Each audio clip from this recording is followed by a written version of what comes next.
If we didn't get a star, it was going to be motivation for us to get a star. If we did get a star, I was going to make sure that the team understood that that star doesn't make us better than anyone, but we have more responsibility than anyone.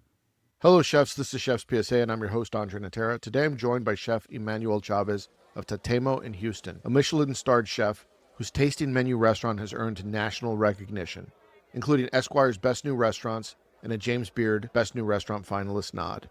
In this episode, we talk about origins, the pressure of rapid success, and what it takes to build and run a Michelin-level tasting menu in a tiny kitchen. We talk about growth, leadership, and finding your voice under pressure. Stay tuned.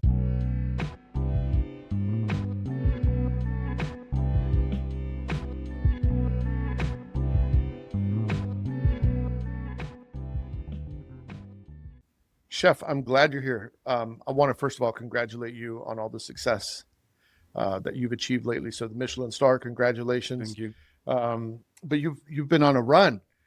How did we get here? Like, how did this run begin? Thank you for having us. Super excited to be here. Massive fan. I don't know. Things just kind of just happen so quickly, and then you have 30 seconds to yourself, whether it's in the restroom, contemplating your whole career, and then you start to think back like, man, I'm 20 plus years into cooking. It hasn't been that fast.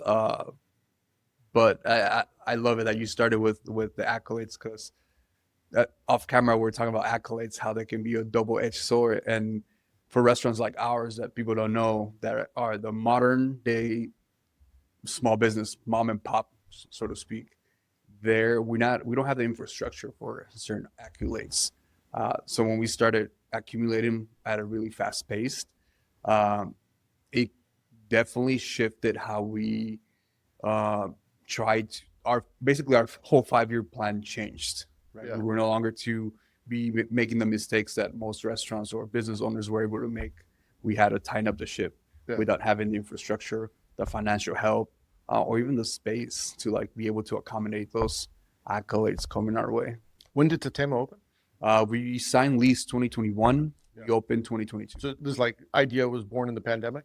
Basically, yeah. Everyone was doing sourdough, we were doing tortillas. Yeah. And it kind of just didn't stop. When you opened it in 2021, so now we're in 2026, how different is it when you open to what it is now from a food philosophy, from cuisine, or even service?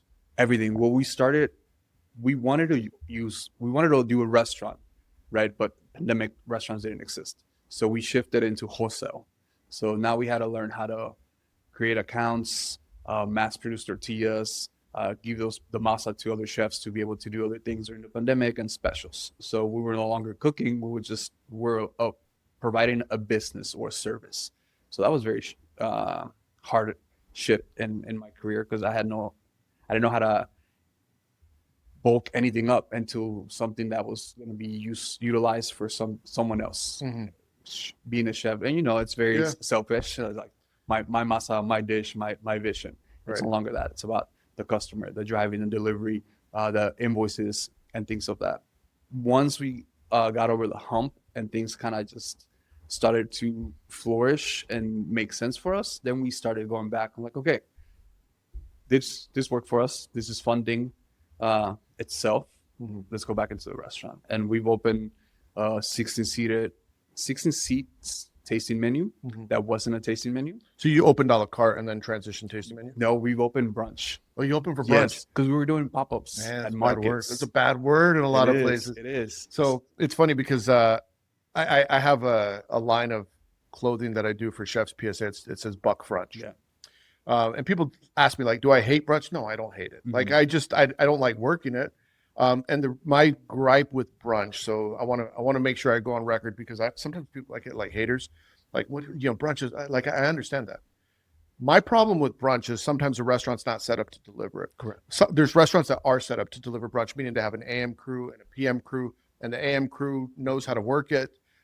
Where I have a problem with brunch is that it's the PM crew during dinner service, Saturday night, the busiest service, mm-hmm. prepping for brunch, closing, going out partying, coming in hungover, right. and opening for brunch. That's where I have a problem with brunch. So for people that aren't sure why I hate brunch so much, I don't hate brunch. Like, I understand it's also a great driver of revenue and the economic engine, and it's a great meal period. Like if you're paying rent on your property, like you're paying for that service when you're closed too. So why not be open? That makes sense. You're paying for Sunday brunch rent, so might as well serve it. So I get that.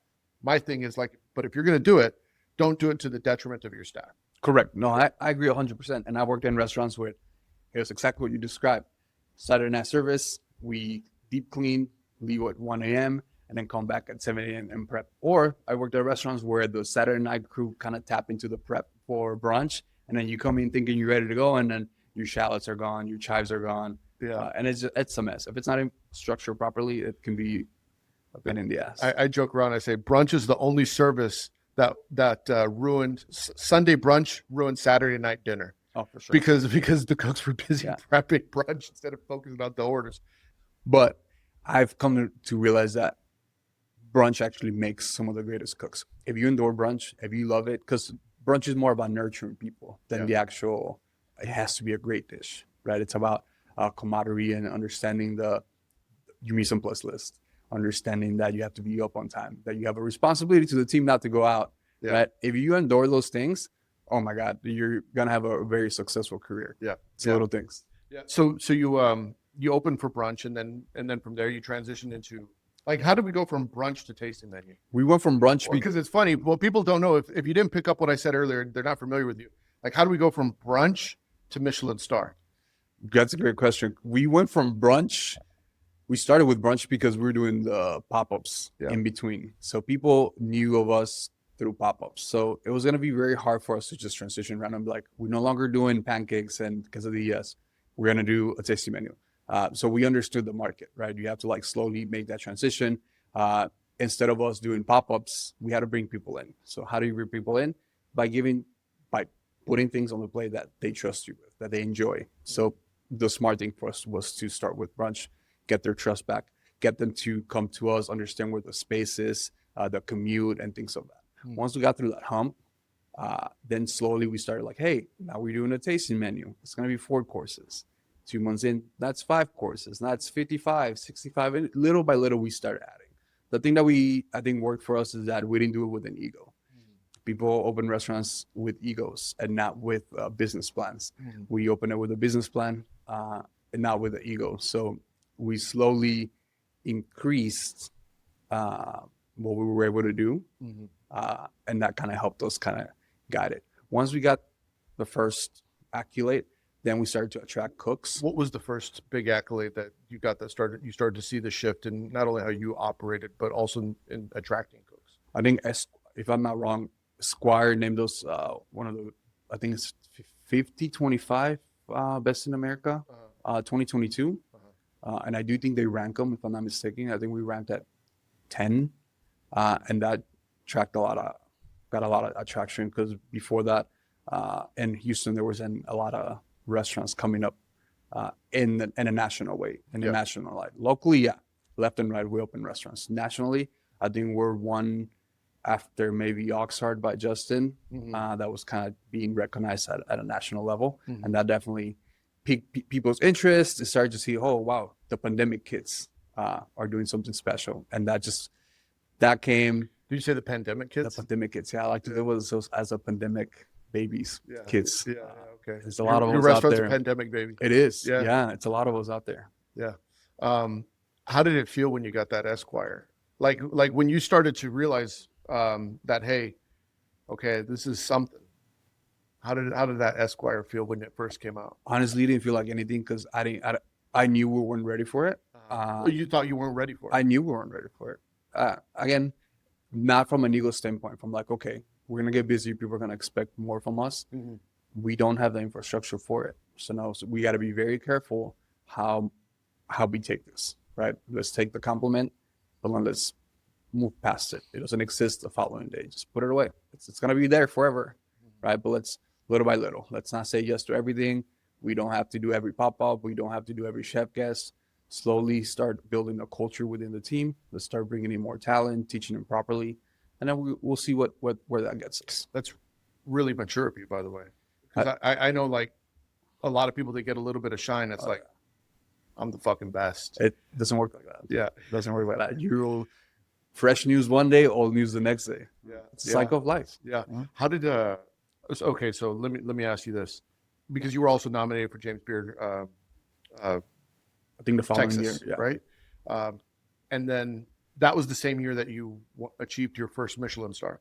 No. So right after the Esquire 2023, we got finalists for Best New Restaurant, James Beard Foundation. That definitely felt a little bit more nerve-wracking, I guess, because people were like, "Oh my God, like a 16-seater." At that point, I can tell you, our menu fucking sucked. We weren't. That demo wasn't what it is now. We were still very fresh. We were at that 1 year mark, trying to figure out, making a lot of mistakes. I was making a lot of mistakes with the ordering, leading the team. I think leading the team was some of my biggest, not regrets, but lessons learned early on. What do you mean? I wanted it to be like the restaurants that I came up in. Very not hostile, but definitely very intense. Yeah. Because I enjoyed it. Yeah. But that didn't mean that the team that was there enjoyed it. Yeah. They were definitely not there for that. So I had to separate my beliefs and my experiences to what my restaurant needed and was becoming. Mm-hmm. And that's where I go like wants and needs. Kitchens are brutal right now. Everyone knows it. Fewer people on the line, margins tighter than ever, and somehow the expectations keep going up. There's just no room to miss anymore. I was talking to a chef recently who said the biggest stress wasn't the volume, it was the mental load. Babysitting food, timing everything perfectly, trying to be everywhere at once. And that's where equipment matters more than people want to admit. Rational's technology comes up a lot in those conversations. The iCombi Pro, the iVario Pro, overnight roasts that don't need to be checked, custom programs for all your recipes, consistency without hovering, completely automated cleaning, monitoring everything from your phone, the list goes on. And what really buys you the headspace? Less standing over pans and more time to lead the kitchen instead of constantly putting out tiny fires. When you're down to cook, when the prep list is rough, when the production ramps up, think Rational. Why do you think you enjoyed the intense kitchens? Because I did too. I enjoy intense kitchens, but I also realized that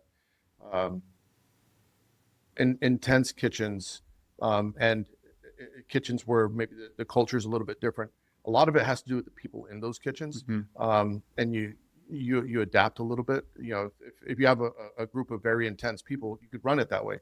But if you have people that are not that way, you can't run it that way. And I think a good chef understands how to get the best out of their team in a healthy way. Correct. Yeah. And that's funny you said that because last year, someone in my team that's been with me like almost 3 years brought that to my attention. Was like, "Hey, you're not so intense anymore." And I said, "The restaurant shifts, changes. I'm like the coach, right? I'm not the star player. You guys are the star players. I need to figure out your strengths and your weaknesses, and I have to like adjust the styles to ensure that we all succeed." Mm-hmm. So I, like you said, I can't be intense like I used to be because not everybody enjoys that, and not everyone can perform well under that pressure. So he was like, "Okay, I kind of see that, but I kind of miss the intensity from back then. Just because we're not intense doesn't mean we don't have high standards." And I told him that, and I had to learn that the hard way, right? Mm-hmm. I personally enjoy it because as an immigrant, you're forced to understand that you're going to be in uncomfortable environments, right? So whether it was going to a school where you didn't speak any English, that was uncomfortable, right? Going to a job and not getting the job because of what you sounded like or how you look like, that was uncomfortable. Playing sports, right? You weren't always getting the opportunities to either start on a team because of your skin color. So those intensities were in my DNA at 9 years of age. So being in the kitchen and being told that you can't be promoted to a sous chef because you're Hispanic, that drove me, that fueled me. I was ready to like. Yeah, I'll tell you, I don't think I've ever said this on the podcast. This is like one of my kitchen traumas. One of my first jobs. And for people that don't know, I'm Hispanic. People don't know that. And I hate to say I was probably more Hispanic when I was younger, because I was straight out the hood. Mm-hmm. Right. I've been a chef now. I've been in corporate environments. Like I've toned down the hood in me. But I remember one of my first jobs. I remember I was so pissed because I had just graduated from culinary school. I probably had about a year experience under my belt. I was working in this fine dining restaurant at the time. And someone from the CIA had graduated and they were an intern. And the sous chef loved to fuck with me, and he'd come up to me, "That's your new boss." I'm like, "How's he my new boss? Like, he's an intern.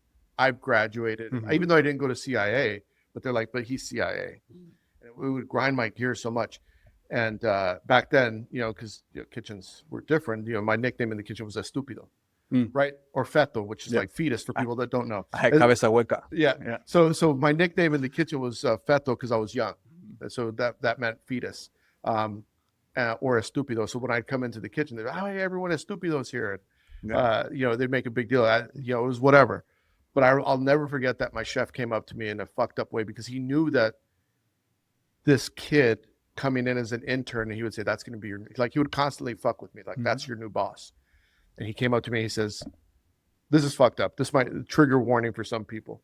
Comes up to me and says, "You know what we call someone that speaks English in the kitchen, Andre?" And I said, "What's that?" He says, "We call them chef." And I was like, it was like one of those moments that I was like, I boiled over in anger. I wanted to kill the guy. I didn't understand, but there was also a part of me that understood that I was a guest in this environment that I wanted to succeed in. So I couldn't spill over in anger. But it was one of these emotional scars that has stayed with me forever. So I understand what you're talking about. Yeah. And that intensity drove you to the next job. So yeah. Wow. Yeah, it's tough, and I don't think I don't know if people fully understand what a cook chef go through when they come into a kitchen that they they think they're walking into Disneyland because they're young and they're naive and they don't know what this is, and they watch some Food Network and they walk in and they walk in and they think I'm right out of high school, I'm 18 years old, or I'm out of school and I'm 20 years old out of culinary school. And you walk into kitchen, you think everyone has that same mentality, and you realize the line cook next to you is 40. Yeah. Right. And they don't give a shit about you. I don't. They've had 20 years of you'll figure it out. Yeah. But I enjoy those moments because when I was in those kitchens, I must have been like 16, 17.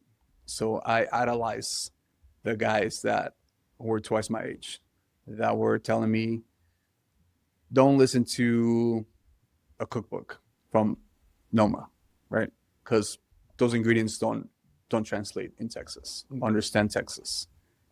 So they definitely, even though they were tough and it was tough love and sometimes it sucked and the opportunities weren't there were pockets of moments that you're like, looking back now, because now I'm their age, and I look back, I'm like, wow, like that stuck with me throughout the years. Because if I would have not listened to that moment of like, don't do that, leave that to that side, do this, because this is ours. It's our responsibility to take ownership of it and evolve it and move it forward and learn from it and then pass it on. I don't think I would have had the career that I have now, for sure. How did it feel looking, you're talking about your story, immigrant, struggling sometimes with your identity in your own skin. And then how did it feel to be called up on the stage to receive a Michelin star, one of the few restaurants in Houston? So who else got a star in Houston? You, March, Le Jardinier. Yeah, three restaurants. Mufasser, and I believe a barbecue spot. Yeah. So there's like 6. Oh, BCN. So how did, I mean, like there's legacy in Houston. So many great chefs, Chris Shepard, and so many other greats that are there, and people that have been doing it. And you're gonna have some haters saying that, why you and not me? Mm-hmm. How did it feel when you were called on stage? First of all, did you think you were going to get a star? Oh man, I'm probably going to get roasted for this. My whole idea was operate the restaurant at a once, like we have a Michelin star before even the guide. Since day one, since 2021, was open the restaurant with the mentality of we're going to get a star. We need a star for personal integrity, right? Mm-hmm. Take ownership, do it right. Do right by the team, take your time, taste, right? Hospitality. That was that was a motto of the restaurant, and that's something that was given to me at a very young age, and that's something that I till this day it's like hospitality, taste. Now maybe some things are out of place in order, but that's the root of it all. So I wasn't personally shocked when the guy was announced and my restaurant was already operating at That's the what you were standards. aiming for. Not because I needed the start, but for personal integrity. Yeah. Right. Yeah. So I feel like I had a head start before everyone else. Because when the guy was announced, now everyone wants to like tighten up and do tasting menus. It's been engraved since I was 20 years old. Yeah. In me. So to me, it wasn't strange.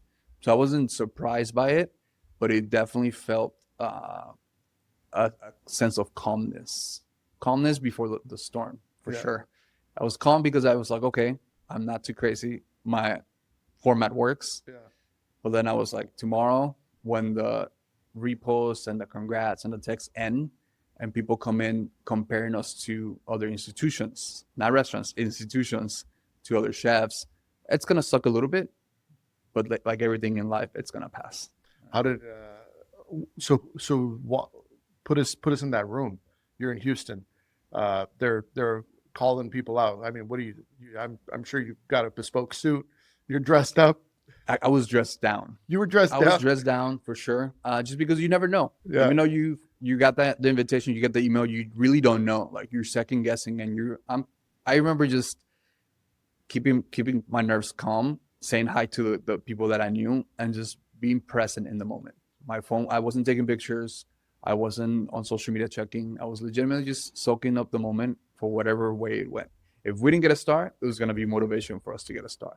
If we did get a star, I was going to make sure that the team understood that star doesn't make us better than anyone, but we have more responsibility than anyone to one, maintain it, and to just show people what it means to like be fucking badass cooks, right? That have a small restaurant with one blender, with one 3-door cooler, and we could be in the same conversation at these multi-million-dollar restaurants, right? Well, because of the core values of integrity, hospitality, taste. From a business standpoint, once you received the Michelin star, did you see a significant uptick in reservations? And for sure, our restaurant caps at 32. 32 9 courses. It's a lot. It's almost 270 something plates of food from a little. My kitchen's smaller than this room. Okay. We don't have a dish machine. Everything is washed by hands. Everything. Plates. Everything. We don't wine have glasses. Everything. Wow. We don't have an actual machine. The two gentlemen. Shout out to your team that does dishes. Oh, the whole team does dishes. Yeah. Oh shit. I do dishes. Everybody has to do dishes. We don't have a dishwasher. Yeah. Right. We call it backcourt. Kind of like in sports championship, defense Swiss championships, right? So if the backcourt's secure, we're gonna have a great service. We're gonna win championships because we're taking care of that area, not that person, because it's everyone's responsible. I don't want the person that washes dishes, the 19-year-old, to be like, I'm a dishwasher at Tatemó. He's a team member at Tatemó, right? His responsibility might be to polish or wash that night, but if he calls off, it's gonna be someone else's responsibility because we don't have a machine. So it's one team, one dream. Actual positions. It's about 300 plates a night. It's a lot. It's if my math is right. And that's not including the pots, pans, right? The yakumi pans, everything that we utilize to prep, cook, family meal.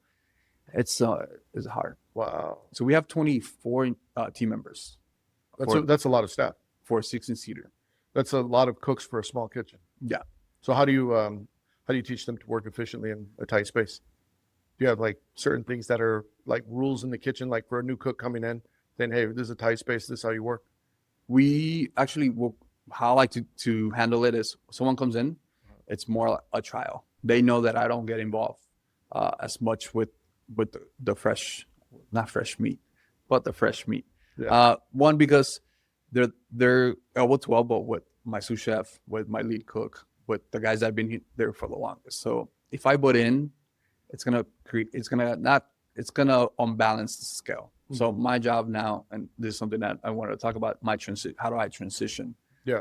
I teach the people that have been with me the longest how I like things, whether it's the label cut, the salt, the oils, which bottles, the towels. Mm-hmm. They know me right now. They're like a representation of me. If I'm not there, everything should be in its place. And they know it. I come in and I'm like, that doesn't go there. Yeah. So they're responsible for teaching the new guys things like that. I'll jump in from time to time and give advice on, hey, I saw you doing this. Let me show you how I do it. If it works for you, great. If it doesn't, let's keep figuring out what works for best. But at the end of the day, you need to show whoever's next to you the same respect you're showing me, because I'm not here during the prep, right? My job is more about ensuring that we have seats and people are still coming in and the lights, the doors on. We don't have water. How much business training and education did you have before you opened the restaurant? Training, opening restaurants. I've opened hotels, so I've come from structure, and I worked in country clubs. So I understand volume, I understand prep sheets, I understand food costs, and all that. Training, opening the restaurant was probably my first one solely. Megan, my business partner, but like solely, fully responsible for everything. My first one, and I had no idea what I was doing. Yeah. So it was hard. So I'm assuming the best business school you could attend is the school of doing it, for sure, figuring it out. For sure. But I grew up in industry. Like, I've been inside a restaurant since I was 10, 11. My parents both work in restaurants. To this day, they work in restaurants. So I understood the ins and outs and the back end of things. I also, like I said, I'm not selfish, or I understood that I don't know everything. So I like to hire people that are better than me. Chefs don't like to hire good. They want to hire good cooks, but they don't want to admit or hire people that are better than them. I hire people that are better than me. For chefs that don't understand that, which I think is super important, I'm a firm believer in what you are. I want to surround myself with people that know things that I don't know. I'll teach you what I know, but I want you to know things that I don't know, exactly. so I can learn from you as well. Because when you're in a position of chef, sometimes you can't go out and stage and work in all these other restaurants anymore. Your learning is now didactic. It's self-driven. So when you hire people, you're hoping that they're better than you. And from an example of like chefs, like, no, I want to be the best one in the kitchen. I'll give you a podcast example. I edit the podcast, right? If I was going to hire someone to edit my podcast, would I want me to be better than them? No, I'd want to hire an editor that's better than me, right, to make the podcast look better, look sharper, have more graphics or whatever. Like, why would I hire someone that's not as good as me? Or why would I be intimidated that they're better? It lifts everything else up in the kitchen. It doesn't mean that they are going to take my job. It doesn't mean that they're going to outshine me. It's like, no, it's your restaurant. Right. Why? Like, you own it. Exactly. It doesn't make sense. I think that's the key to success. Yeah. Right. Hire the people that are better than you at the job, because you have to evolve. Yeah. I'm 30. I turned 37 this year. Yeah. My body's slowly telling me the 17-hour days are no longer endurable. Like, it hurts. It really kicked in for me at like 39. Yeah. At 39, I felt it. It's such a brutal industry. Yeah. It doesn't matter if it's a tasting menu or a 120 seater. It's mentally, emotionally, and definitely physically a toxic relationship. For sure. It's love-hate, right? Yeah. I love it and I hate it. What were some of the things that, like, some of the biggest lessons that you learned when opening the restaurant that you could advise someone, like, hey, you're going to go down this journey, don't do this, or make sure you do this? From a financial standpoint, is understand the needs and wants. Everyone wants to have a fancy, well-equipped kitchen or restaurant, right? Do you really need one? I think that'll be the first one. I'll give you an example. I spent $10K replacing the floor in the dining room, what we call the dining room. Those $10K I could have used for something else, probably more equipment or better, I don't know, something else in the beginning besides the floor. In my mind, I wanted the floor to be what I had envisioned, right? I wish somebody, and because we don't have financial backing, I wish somebody would have said no, right? 10K, it's a lot to spend on floors. And 4 years later, I contemplated, I don't own the building. I don't own that floor. I gave 10K to a future tenant, and it eats me alive every day. Every time I walk in, I'm like, God damn it. So that's one, right? Understand that unless you own the building, the property, the whole thing, it's not yours. Don't invest. The second one will be, you know how to cook. That's not the problem. The problem is getting your team to do what you want when you want it. That's leadership. My book, Culinary Leadership Fundamentals, breaks down exactly how to run a kitchen without losing your mind. Stop yelling, start leading. Get the book at chefspsa.com. Understand the team camaraderie, right? Understand how they basically sometimes we don't all have the same schooling of hard knocks, right? If someone yells at me, I'm gonna thrive because I love it. If I get a one review, and we've gotten many one reviews, I thrive. I come back the next morning, and next thing you know, it's a new menu completely, or we added another course because I like things like that. That's someone telling me that I suck, and I love it. But not everybody works that way. So sometimes you have to have a lot of one-on-ones. Sometimes you have to make room on your schedule to have team meetings, and you don't always have to speak. Let them speak. You just gotta listen. I think the best lesson is to hear them out, right? Like maybe they're not happy, maybe they want to learn something else, but they're too afraid to, or you're too busy for them to like grab your attention, and they're timid. And next thing you know, like, oh, chef, here's my 2 weeks. All because you spent 20 minutes listening to their needs and wants. So I think those are the two. Is there anything that in the restaurant right now that you, if you could go back and do it all over again besides the floor, if you were starting another restaurant, so version 2.0, what would be some of the things that you would start out immediately and say, okay, we're going to make sure we do this completely different, if you had carte blanche? It's funny you said that because we're working on something like that right now. Can you announce it here? No, not yet. Not yet. Damn it, don't give it to Eater. No, I'm not going to give it to Eater.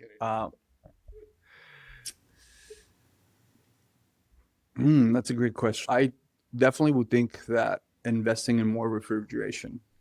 You never have enough, right? You can never have enough refrigeration. I didn't think I in my mind a 3-door cooler, like, yeah, I'll make it happen. Yeah. And as the team evolves, the restaurant evolves, there's more needs. There's not enough space to like store things. So I think just more refrigeration. Your menu is interesting, and your style of food is interesting because well, it's unique to Texas, I would say. Obviously, it's not unique to the world, but it's unique, I would say, to Texas, especially receiving a Michelin star. And then doing tasting menu. There's not a lot of restaurants in Texas that do this style of cuisine and tasting menu. You know, yourself, Michelin. I'm trying to think who else. Tasting menu In Texas, yeah. It's probably just you two, right? Shout out to the guys at Michelin. But the reason I ask that is when it comes to the creative process, when you were starting to go down the tasting menu route and develop your own voice and your own style of cooking, where were you drawing inspiration from? And then was there ever a certain point where that inspiration stopped becoming inspiring, and then that inspiration was just coming from just only in here? So I'm going to touch on two things, trying to answer the question. The only reason we did tasting menu is because of our location. So we're outside of the city. We're like 10 minutes away from the city in a strip mall. That's basically 3 businesses in a strip mall. A donut shop that's only open from 6 to 2, and then a church next to us. Everything else, I think it's an office, like a works office next to us, or next to the donut shop that operates from like 9 to 5. There's not a lot of like walking traffic. So there was no way in hell I was going to survive opening an a la carte menu. It wasn't going to happen. The only reason brunch was successful is because instead of us doing pop-ups, going to markets, we said, come to us, right? We also didn't have a big overhead. We had like two team members at that time. So we're basically there all day by ourselves. I was washing dishes, prepping. I was doing the whole thing for like a year by myself. So I was able to save a lot of money that way. The tasting menu was basically forced on us. Like, the only way to survive is if it's prepaid, secure people's money, and then you basically force them to go visit you, right? Otherwise, it wouldn't work. From the tasting menu, their creative side in the beginning was all vegetables. It was a vegetable forward tasting menu, and people hated it in Texas. Yeah. But my food cost was at a low time, super low time, right? What made you want to do vegetable tasting menu? Labor. Like I realized that I needed to start not with my ego, but being smart. I couldn't just new restaurant A5. It was not gonna work. You have to like slowly build momentum, make sure that I get the money back that I spent on the floorings and things like that. It's just my own money, so every cent counts. I feel like when it's money that people give you, just blow it, not really keeping track of it. Sure. But when it's yours, like from years of like savings, every penny counts. Someone grabs an extra towel, you're like, oh my God, stop being so messy. So vegetable tasting menu, our main course was a smoked sweet potato taco. That was our main course, right? So some people loved it, some people hated it, but I didn't care. It wasn't an ego thing. It was a survival thing. Once, like I said, all the accolades started coming in, more people started coming into the restaurant, then we were able to kind of shift, and that's where the inspiration started coming in, because I had more people with more pedigrees, different Coming to work for you. for sure, resumes, and I'm like, okay, what do you want to do? Like, what's in your mind? What's in your palate? And then we start bouncing on ideas, and it just kind of shifts. And then I feel like people take ownership. It's not my menu. Even now, the menu that we have now, I think the only thing that hasn't changed is quesadilla since day one. And that's something that, like, it just reminds me of home. Everything else has kind of changed from ideas bouncing, like talking to the team. So you have a very collaborative menu It already has process. to be. When it's 700 square feet, you have to collaborate with people, because you also have to be mindful that if I want to do something and they can't execute it, it's not going to be. How do you determine when a menu item is not a good fit for the menu? When From your team, not from your ideas, but let's just say a team member, sous chef or cook is coming to you and say, hey, what do you think of this, as they're presenting it to you? How do you determine if it's not going to work? It has to go through 3 stages. First stage, sourcing. Second stage, storing. Because again, sourcing something for, I don't know, 100 people a week, it's not easy, especially proteins, right? Not a lot of people want to make that drive to or make that commitment to you. Let me rephrase that. After the star, that changed. Well, before the star, it was like, you need to get at least half a case of something. I can't just break the case because you need one item. Storing, we only have a 3-door cooler, so it has to make sense with our storing. And the final one, we call them sequences. It has to make sense with the sequence. So for us, a sequence is, because it's such a tight space, you can't just move trying to like scramble. We have a procedure of, like, when guest comes in, the kitchen's already understanding the movements. It's like a ballet. It's very organized, and you can tell when you're done with us and you sit at the counter that we're having a bad service, because it's very chaotic. People are not synchronized. When we're synchronized, I can honestly say, and I've eaten at least like 82 stars. We're at a 2-star level when we are synchronized. It's not often, but I can see it. I can smell it. I can see it. I don't hear it. When I don't hear anything, like that one pot being like put down overly hard because you're scrambling to grab something else, I know we have a 2-star service. When the front of the house team members are coming in and like start doing soigner, like sequences of like the silverware, cleaning it up, they're having fun. It's like ballet. Oh, and they're having fun. I'm having fun. What? And that's when we're like, okay, if all those 3 things click, the dish is perfect for the menu. You said something that I haven't really thought about in quite some time, because I haven't been in a kitchen in a while, but like the noise of the pot on the stainless, I hate it. I every kitchen where I go, like, should have trivets. Nothing hot goes on nothing hot goes on a counter. Have a trivet, like we have them. Yeah, we have them. Yeah, something. But if you don't have a towel, if you don't have a trivet, use a towel or whatever. Because I hate when you're in the flow. Nothing drives me crazier than banging pots and slamming ice machines or doors. That would drive me crazy. But I haven't thought about that in quite some time. But yeah, you're in this flow state when everything is like this ballet and everything's just going beautifully. Clicking. Yeah. So when it comes to tasting menus, because I have a lot of thoughts on tasting menus, I don't want to get into them. But when it comes to tasting menus and you're structuring it, because you're doing Mexican style food, like a traditional tasting menu is going to start, maybe some bites I'm used at the beginning, and then you might go into a raw fish dish, and then you're going to progress in intensity and flavor and spice. You're ramping up because you don't want to kill the palate early on. Then you're going to have usually a cold seafood, a hot seafood, meat number 1, meat number 2, desserts, dessert 1, dessert 2, meat yardies at the end. and I'm probably forgetting a couple of things in here as I'm, going off the top of my head, structuring a tasting menu, depending on how many courses. But for you, what is the format? Like, what's the playbook for a tasting menu in your restaurant for your style? Like you said, it has to start cold. Mm-hmm. It has to have balances of acid and spice. Right at the beginning. Yeah, it's Mexican food, right? Mm-hmm. So we get to play with those things. You go to a taqueria and you're like, oh, can I get a fish taco? No, it's like, can I get a taco? And then you're gonna citrus. Mm-hmm. In my mind, it's a form of acid because it just salivates your mouth. Not from spice level, but it just salivates your mouth. Mm-hmm. And you have salsas, right? You don't really think about it, right? And it's also greasy and messy. Mm-hmm. So we have a little bit of luxury to be like, eat it with your hands, right? And then people will complain like, oh, it's a tasting menu. It shouldn't be. When you go eat nigiris, you eat it with your hands. 9 out of 10, you're gonna eat it with your hands, right? So we have the luxury to, be a Mexican tasting menu. So we get to play with bold flavors. We're also in Texas, so we have to listen to what people want. Mm-hmm. People want bold flavors, right? They want heavy items, even if it's small pieces of it. They want that. Okay, I'm getting my values worth. And then the other one is like, I like to compare it a lot with Japanese cuisine, and I know a lot of chefs do it, but for me, it's more about the mentality or like educating the guest. Mm-hmm. When you go to a sushi counter, you get a nigiri piece for $19, right?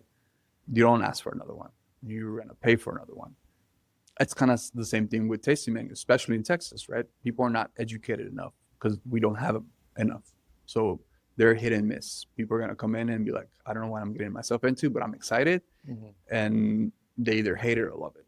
And then you have the other half that's gonna come in and they're gonna start critiquing it and like, oh, it's not like Puyol. Oh, it's not like Quintonil. Oh, it's not like such in San Francisco or New York. I'm like, no shit, those are institutions, 20 years plus. We're going on 5 years. Look around, right? It's a small restaurant. Like, was it good? Yeah, it was good, but it doesn't stand up to those other establishments. You don't have a wine list and whatnot, and all that's fair. And then you have like the people that have kept us alive that come in and don't know tasting menus and don't know the restaurants, but they enjoy what we're doing. And to them, it's unique, it's fresh, it's new, and it's modern, and they get it, and they fucking love it, and they keep coming back, and they tell their friends, and they post, and next thing you know, we're doing events, and I feel like all those three genres are fair game, right? So going back to yours is 9 course, correct? Correct. So how do you start out? What's courses like? What are the 9? Course 1 is going to be a tostada. Uh-huh. Is it always a tostada? No, it's been a ceviche in the past. So it's small bite. It's a small bite. It's like 30 grams of 15 grams of seafood and like 30 grams of masa. So it's pretty nice start. It's very delicate, nice. We spent a lot of time doing them. That's going to be the first course. Then you have a tlacoyo or a sope, which is something more heavy with beans, braces, cheese. Then you have a quesadilla that's fried. And then you have a vegetable course. Right now it's a chilatole with coconut froth and masa beignet. That's all vegetables, so it's a little more, starts to like tone down a little bit. And then you have right now an enmolada with duck 2 ways, which is your first protein. And then you will go straight What are the 2 ways on the duck right now? We do a carnita style that's kind of like roulade, and then we season that with green olives and a lot of citrus. That sounds great. Yeah, delicious. It's really, really tasty. Like you eat it and you can't stop. I'm hungry, by the way. Like it's lunchtime, and as you're telling me this, like, I just roll into town. I'm like ready to go to eat. So shout out to Nixta because we're coming through right now. Yeah. And then we do the breast itself that gets cooked down with satar spice because we're featuring a mole from Puebla, and there's a lot of Lebanese population in Puebla, so we're allowed to tell those stories through this dish. And then that gets a little bit of roasted pineapple juice. That gets seasoned with Mexican XO. We call it Mexican XO, which is like chicatanas. Anything that's dry, basically. So for people that don't know, what are chicatanas? Chicatanas are Oaxacan ants. Yeah. Rather, they're short season. Which are delicious. They're so crunchy and high in nutrient and amazing. And the flavor of those ants, for people that have never had them, because you think, oh, I'm not eating ants. Like, trust me, it's like a flavor you've never had before. It's so worth it. Yeah, right. Try so worth it. So we use all the dry ingredient, umami. Things that we can utilize to make our own XO. So you use the chicatana ants to make the Mexican XO? Yeah. That's a good idea. Yeah. So same thing, right? Umami it has to be rich, but it also has to make sense. So we can be inspired, but we have to utilize our ingredients. and then that you get just brushed on the duck, and it's like sweet, spicy, tangy, and you're like, it's like eating like a perfect sweet and sour chicken. Yeah. Okay. But you don't know why, Yeah, and you're yeah. like, oh shit. And then when the team member spills we make a chicatana with others, and people are like, it's just like sweet and sour chicken. But I'm okay with that. You know, not everything has to be avant-garde, or I'm not. No one's gonna reinvent the wheel. I'm not trying to reinvent the wheel. I'm just trying to make things that are delicious, make sense, Yeah. and get people paid, right? Yeah. And then you have a carne asada. Well, we're utilizing A5, and that's the tortilla course. When we talk about a little bit about the history of the restaurant, and then we go sorbet, postre. We're about to add another postre, and then the maitre d's to go. Yeah. To go. No, we have them there. Oh, okay. Yeah. I need to come eat. I haven't. No, been. please. I need to come let eat. us know. I don't get down to Houston enough, but I have a reason now. I mean, I have a lot of reasons, but I want to. We'd love to have you. I'm hungry, like you're talking. I was like, I want to eat this right now.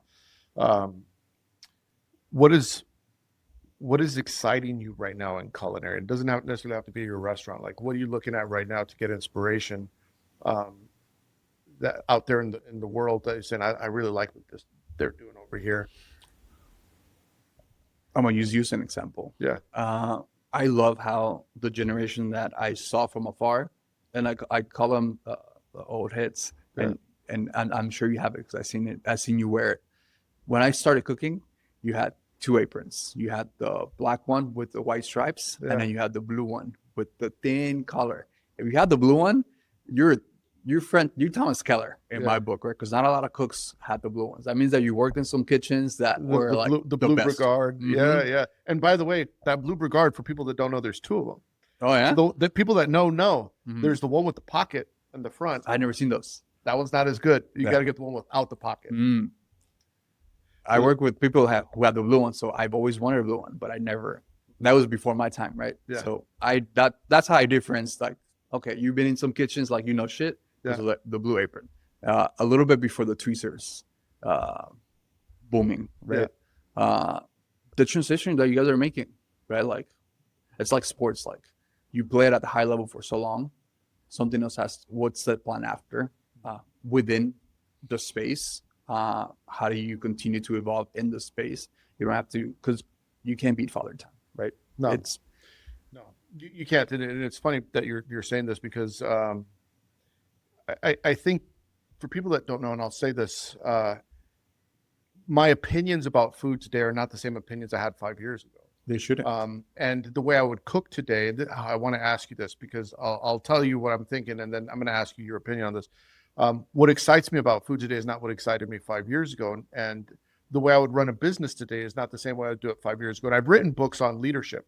And the way I lead a kitchen is not even necessarily today 100% the way I wrote in my leadership books, because I evolve. And I think, the chef that I was when I was 28 or 38 or 35 or 40 is not who I am today. And I've learned a lot from it. And the reason I bring this up is because when you're in the game, sometimes you're in the game. Mm-hmm. But when you pull back from the game, you see the game from different angles. Slows down. From a business standpoint, you see it from a human resources standpoint. You see it from why was I so mad about that standpoint? Mm-hmm. Like, why did I get so mad they fucked up the chives that day? Like, why did I, like, does it really matter? Did anyone notice besides me? Mm-hmm. So a lot of things start to make sense. And so my question for you, based on my little rant here, is because you opened as a brunch restaurant and the food that you're doing now put aside the business and like not from a business standpoint and not from a creativity standpoint either, because I understand that doing the tasting menu, you're going to be able to come up with more creative things. Mm-hmm. But just from a joy of cooking standpoint, like you enjoy cooking, which one brings you more joy? Cooking like brunch food? I'm just using brunch food as the example, or cooking high end. Like when you're in the kitchen and you're cooking for the pure love of cooking, for you and people that you love, how do you cook? How I cook? Okay, I love both. Yeah. I adore both. They both can coexist because at the same time, it doesn't have to look pretty, but the same ingredients and the same attention to detail and the same respect for it, right? So it's a craft, right? You can't expect me to go home and give the intensity just shooting hoops with my friends at the YMCA, Yeah. as you would do at Game 7 on the finals, right? Sure. But you love the game of basketball, right? Because you're out there. Clearly, you're out there because you love it. And like I said earlier, the individuals that love brunch respect it and understand it, and they thrive in that environment because they know it's not about them, are gonna go far. Because brunch is not about you. It's not what you want. It's what people want to eat. Yeah. Right. And then the other one, yeah, like that's what you're getting ready for. Like one could be practice, a warm up. Mhm. The other one's like the end game. But you have to love both. There's not different highs, right? different Yeah. intensities, different mentalities, but the love for the game is the same. I'll give you a great example. Yeah, by the way, that's a good example, because you could say the winning of Game 7 Mm-hmm. is amazing, but playing with your best friends is also a once in a lifetime. It's one of the best. They're both amazing. Yeah. You can find joy in both of them. And Yeah. I'll give you a great example. I have a young lady right now on our team, super talented, extremely talented. And she's always like, she's been with us almost 2 years. She's like, Chef, let me pick your brain. Like, I want to open my own thing. And she's all over the place. And she's probably the best person on our beachathon that I've ever had, because they're spot on. Like, she's very posed and things. And she's on the older side. And she's like, I think I'm ready. And every time we get somebody in the dining room asking for a well done, A5, whatever it is, well done, she makes this like, oh, I can't believe it. And like, it's like the worst thing for her. And I'm like, I don't want to call her out by name, but I'm like, hey, at some point when it's your place, you'll understand, like, it is okay that person wants to have it well done, right? It's not about you. It's never going to be about you. The moment you realize that and you make peace with that, you're ready. Until then, you're not ready to open a restaurant because it's not about you. Yeah. I mean, it's a hard lesson to learn when the guest comes in and they want that well done steak, or they can I get a sliced chicken breast on top of the You pasta? can have whatever you want as long as you enjoy your night with us. Yeah. Who am I to tell you what you should like? Obviously within our it's not on reach, the menu, right? Yeah, within our reach. Like, don't come in and ask for something that we don't have or can't provide. There's a lot of talk right now in kitchens, online, whatever. The industry is, a lot of people think the industry is broken. I don't necessarily think so. I just think we complain a lot about things that don't really affect us. It's fun to smoke a cigarette outside and complain about the world. It's like, it's not really affecting what we're doing day to day. But with that being said, when you look at the culinary industry right now and the direction that it's going, is there anything that excites you, and is there anything that frightens you as we move forward? I think definitely what excites me is the accessibility to knowledge. That it's a lot easier to open things up and learn from things without having to travel. But that also frightens me a little bit, because you take that emotion and that human connection and experience. So that's a little scary to think about, to be able to say. And I use myself as an example.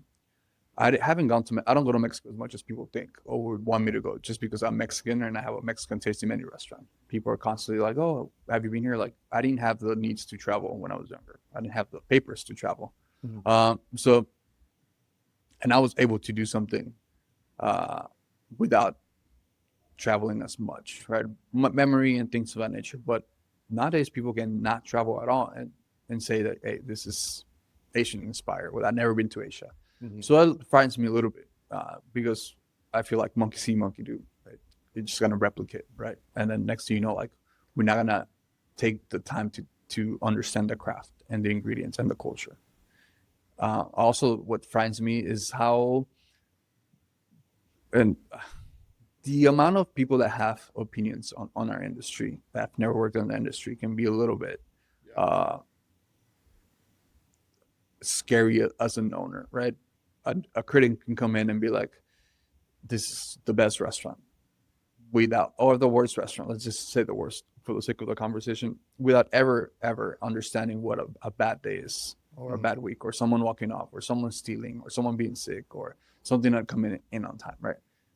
But because they have a platform and a pedigree, it's just kind of the struggles or the shakes things up can be scary. Yeah, I agree with you. I think it's a slippery slope when I see content creators or influencers out there that their sole objective is to hurt people. Yeah. I can't respect that at all. For people that don't know, I have a rule on the podcast. It's I don't do gossip. Mhm. I don't talk badly about other chefs, and I don't allow people to come on my show and use it as a platform to speak badly about other chefs, because I feel like that doesn't provide any solutions. And we need to be solutions based, solutions oriented, and working on what's going to improve this industry, what's going to help you become a better chef or help you become a better cook. And anyone that I think goes into an operation and celebrates someone else's demise, I've had the opportunity to be on both ends. I've had the opportunity to be successful, and I've had the opportunity to be a complete failure and hit rock bottom. I've been on both. And what's amazing is when you are on rock bottom, everyone loves to kick you when you're down. Mhm. And then when you come back up, everyone loves to be your friend again. And it's like, why are we like that as human beings? Like, what do you think is the greater good, to stone them in the public square while while their life is crumbling so you could feel better about yourself, or to step up and say, hey, you know what, are you doing all right? Can I help you out? Can Yeah. I help lift you up from this rock bottom? But unfortunately, people say, no, stone them in the public square. Like you said, I think it's just a mentality that we have. Monkey see, monkey do. Yeah, it's a lot easier to knock someone out than to help someone up. Yep. Yeah. And I think that's mostly because people just want to feel better about themselves and their situation. I mean, I've never been one to gravitate towards someone. It's not that I don't care about people. Obviously, I care, but I have boundaries within myself. Right, I have 20-something individuals that require my full attention, not including my friends and family. So I need to make sure that I take care of mine, and then that's basically where I stand. Like I can't nick and pick about other places, other restaurants, because mine's not perfect. No, and no one is, and everyone has skeletons in their closet and things that they wish they could do over, and I would say to people, have a little compassion. Like, one day you might be the one that, For sure, you will be. It's a circle of life. We'll go through it. Yeah, eventually will be knocking on your door too, right? Mm-hmm. Difficulty eventually comes for everybody in life. Anyway, I'll leave it at that. But I want to ask you a couple of wrap-up questions as we come to a close. In your kitchen, what is the salt? What is the salt standard for all-purpose? Not finishing, but just for all-purpose cooking. The kosher one, the diamond one. Diamond crystal. Yeah. And then what do you use for finishing? Right now we're playing with a few salts. There's some from Colima. They're coming in from Mexico. They're really, really like high end. But I don't feel like the Houston palate's ready for them. Okay. They're a little too coarse. Okay. Right? It's almost like borderline. It's sea salt, but you know when sea salt hits you for the first time and you're like, this is unedible. Yeah. Kind of like that. So I think we gotta just kind of creep it into people here and there. And do you have a finishing acid go-to that you typically use? Yes, key lime. Key lime. The little ones. Yeah, it's funny because we're so used to lemon, but the key lime, like, it's like the best marrier of like lemon and lime. Yeah, it's like has sweet. It's high in acid, but the little undertones of sweetness at the end. It's a perfect balance for sure. And is there something that you do in your kitchen that people could say, hey, look, start doing this and you'll be able to get a lot more flavor or just be more efficient? Taste. Yeah. Taste as you go. I tell them all the time, just because we have a recipe doesn't mean the things are going to taste the same. The produce is not the same, so we got to adjust. Are you a green tape person? Blue tape? Oh, green. Oh man, I love this question. Green tape all the way. Green tape. Yeah. Green tape all the way. Team green tape. Yeah. That's level, because there's levels. Yeah. There's levels. I don't like to brag. When you come into my space and you see the green tape, you'll know that I'm building professionals into the world. Yeah. Team green tape. For sure. Last question, Chef. If you have a Mount Rushmore of chefs, 4 people that should be on Mount Rushmore to you, who should those 4 chefs be? Ooh, are we talking about national? Anyone? Living, dead. Oh man. Here, abroad, doesn't matter. 4 chefs that you feel are the greatest to you. We're gonna go with Bao Cantu from California at 1. Yeah, he's opening a spot here. Yeah. Here in Austin. Yeah. He's been a massive inspiration in my career.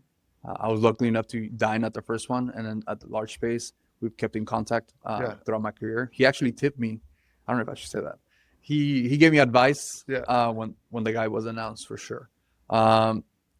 Then Olvera and Regular in Mexico for sure, just because a pioneer, right? You got to give the guy credits for sure. Shepherd out there, just because I'm a firm believer that none of us in Houston, and I do mean none of us in Houston, will be where we at without him.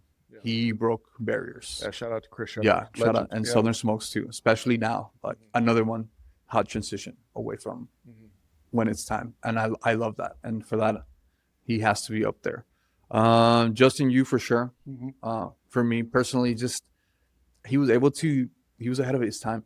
Yeah. You know, the tasting menu, vegetarian tasting menu in 2012 in Houston, unheard of. Yeah. Right. Changed the game. And he was also able to transition into multiple. He's now a business owner, has bars, Lake Concepts, James Beard winner. I'm sure he's going for a Michelin star. Like you can tell, like he has a little chip. Yeah, he's a bad motherfucker. Yeah, he's super talented, and he's done it all. Yeah, I feel like once you cook at Meadowood, back when Meadowood was around, if you got invited to the 12 Years of Christmas, that solidified you as one of the greatest ever. Yeah, he got invited. So. That's smart. That was very smart what they were doing at Meadowood during that time, bringing in the talent before the talent flourished. Yeah. John Shields was there. Yeah, like it's. But again, not a lot of people nowadays know that because they don't do their history and research. And I'm a student of the game. Like I thrive on little pockets of history like that. Yeah, I am too. I love it. Chef, this was great. Where can people find you if they want to eat your food, if they want to follow you on social media? Social media, go by Dishwasher89, and then Houston, Texas at Tatemó. All right, we'll have to bring you back. Please do. Thank you, Chef. Please, thank you.